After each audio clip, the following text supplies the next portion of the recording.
اگر آپ نے ابھی تک ہمارے چینل کو سبسکرائب نہیں کیا تو ابھی سبسکرائب پر کلک کریں اور ساتھ ہی بیل آئیکن پر کلک کریں تاکہ آپ کو ہماری ہر نئی آنے والی ویڈیو آسانی سے ملتی رہے۔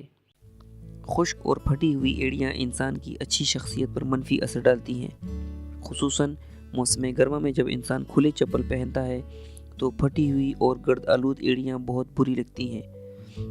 ایڑیوں کے پھٹنے کی مختلف وجوہات ہو سکتی ہیں، جن میں ایک وجہ بڑھتا ہوا وزن بھی ہے۔ جب انسان کا وزن بڑھ جاتا ہے تو جسم کا سارا زور پاؤں پر آ جاتا ہے اور ایڑیاں پھٹنے لگتی ہیں۔ جن لوگوں کو جلدی امراض کے مسائل ہوں ان کی ایڑیاں بھی جلد پھٹنے لگتی ہیں۔ پاؤں اور ایڑیوں کی دیکھ بھال کے لیے آج کے پروگرام میں ہم آپ کے لیے کچھ ٹپس لائے ہیں، یقیناً آپ ان ٹپس سے استفادہ کریں گے۔ جو لوگ بغیر جوتے پہنے چلنے پھرنے کے عادی ہوتے ہیں ان کی ایڑیاں اکثر پھٹ جاتی ہیں۔ ہمیشہ مناسب سائز کے موزے یعنی جرابیں استعمال کریں۔ زیادہ تنگ موزے استعمال کرنے سے دوران خون متاثر ہوتا ہے اور پاؤں کی خوبصورتی خراب ہو جاتی ہے۔ ایک ہی موزے کئی دن پہننے سے ایڑیاں پھٹ جاتی ہیں۔ روزانہ صاف ستھرے موزے پہننے چاہیے۔ پاؤں زیادہ گیلے رہنے سے فنگل انفیکشن کا خطرہ زیادہ رہتا ہے اور ایڑیاں پھٹنے لگتی ہیں، اسی لیے پاؤں کو زیادہ دیر تک گیلا رہنے سے بچانا چاہیے۔